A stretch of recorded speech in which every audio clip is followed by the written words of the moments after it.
Hello everyone, कैसे हैं आप लोग। आई होप सो कि सब बहुत मज़े में होंगे। आपको तो पता है आजकल हम एचटीएमएल पढ़ रहे हैं। एचटीएमएल के बिना कोई वेब पेज या फिर कोई भी एक्सेसिबिलिटी के इशू को सॉर्ट आउट करना पॉसिबल ही नहीं है। वेब पेज क्रिएट ही नहीं हो सकता जब तक वो उसके लिए सबसे पहली चीज़ वेब पेज बनाने को क्या चाहिए, एचटीएमएल। हमें कोडिंग करना आना चाहिए।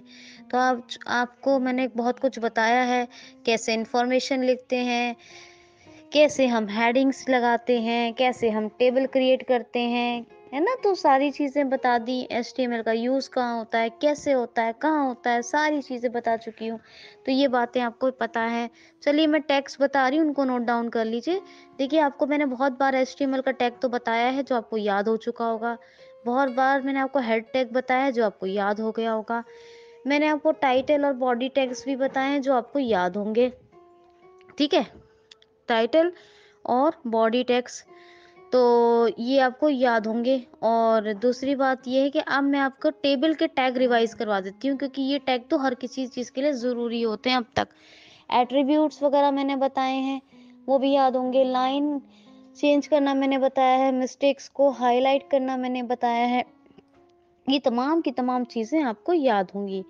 आप कोई भी डेटा जब आपको एक विस्तृत रूप में एक ऑर्डर में लगाना हो तो हम किसका यूज़ करते हैं, टेबल का करते हैं। ठीक है ना। जैसे कि मैंने आपको कल सेल पैडिंग के बारे में बात की थी आपसे। किसके बारे में, सेल पैडिंग, CELLPADING। तो सेल पैडिंग के बारे में बात हुई थी। उसका मैंने क्या आपको बताया था यूज़, कि जो हम बॉर्डर अप्लाई करते हैं टेबल में, तो वो बॉर्डर से और टेबल की लाइन में जो डिफरेंस होता है वो कितने 0.1 इंच का रखना है उसका।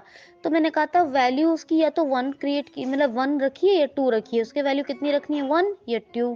तो 0.1 या 0.2, इससे ज़्यादा अगर बॉर्डर और टेबल के रो की लाइन के बीच में आप रखेंगे गैपिंग तो वो पसंद नहीं आएगी, अच्छा नहीं लगेगा और अटपटा सा लगेगा टेबल देखने में। सामने वाले को भी एक अच्छा लुक आना चाहिए ना, जो चीज़ है, जो काम हम कर रहे हैं। VRVI, हम विजुअली इम्पेयर्ड हैं, लेकिन दुनिया में बाकी लोग तो देखते हैं ना, तो उनके हिसाब से भी काम करना पड़ता है। तो ये होता है। अभी जब हम टेबल बनाते हैं तो हम किन चीज़ों की ज़रूरत है, मैंने आपसे कहा था कि टेबल टैग में आप ग्रेटर लेस टेबल करके ग्रेटर मत लगाइए। आप यहाँ स्टाइल चाहते हैं, स्टाइल इज इक्वल टू और कोट कोलन और यहाँ 100% कोट क्लोज। अब मैंने बॉर्डर का बताया, क्या border is equal to quote colon, ये सब बता दिया मैंने, कोट कैसे लगता है, कोलन। फिर आप यहाँ बॉर्डर के लिए 1 2 3 4 5 जो भी आप चाहें, 5 मैंने लगाया तो 5 यहाँ पर लिख के, और जो है फिर कोट क्लोज कर दें। क्या लगा है, border is equal to quote colon, और फिर यहाँ पे मैंने 5 लिखा है, कोट क्लोज कर दिया। अब मैंने तीसरा सेल पैडिंग, अब मैंने बॉर्डर अप्लाई किया टेबल में, तो क्या करेंगे, इसके लिए हम करेंगे सेल पैडिंग। तो हम करते हैं cell padding is equal to क्या, CELLPADING is equal to quote, मैंने बता चुकी हूँ, शिफ्ट और एपोस्ट्रोफी से लगता है जिसको शिफ्टिक कहते हैं, कोलन शिफ्ट सेमी से लगता है। और फिर इसके बाद यहाँ पर आप 2 लिख दीजिए या 1 लिख दीजिए, कोट क्लोज कीजिए और आप ग्रेटर लगाइए। फिर आपको मैं रो का टैग क्या बताया, लेस TR ग्रेटर। और फिर हम अब हेडिंग कॉलम्स बनाएंगे।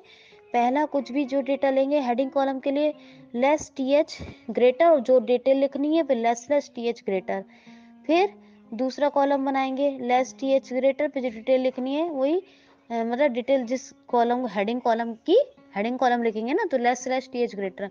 इसी तरह जितनी कॉलम आपको हेडिंग कॉलम लेने उतने आप ले लें, और फिर जो है लिखें लास्ट में इसी रो के लेस TR ग्रेटर। तो ये आपकी पहली रो क्रिएट हो जाएगी। अब जैसे कि हमने एग्जांपल दिया था, address phone number, Gmail ID, heading ली हमने नेम, इनकी सब डिटेल आई।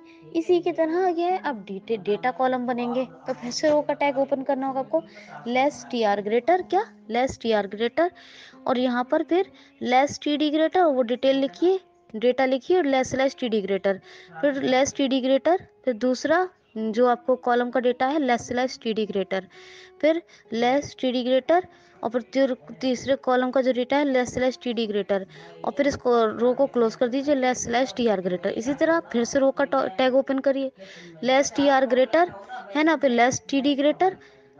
फिर जो भी लिखना है आपको पहले कॉलम की तीसरे दूसरी रो में, मतलब हेडिंग रो के अलावा दूसरी रो हुई है, वैसे तीसरी हुई, फिर जो डेटा लिखना है, फिर लेस स्लैश टीडी ग्रेटर, इसी तरह सारे कॉलम बनाइए, less TD greater, less slash TD greater, फिर जो भी रो कंप्लीट हो जाए इन कॉलम्स की, 3-4 जो भी आपने कॉलम लिए, है ना, इधर की इस रो की जो सेकंड रो है डेटा की और थर्ड है हेडिंग की, हेडिंग को लगा के, तो इस पे जब less TD greater, less slash TD greater column के बाद जो भी डेटा लिखना है उसके बाद, फिर less slash T R greater, ऐसी रो बना लीजिए, फिर लेस स्लैश टेबल ग्रेटर कर दीजिए, less slash body greater, less slash HTML greater.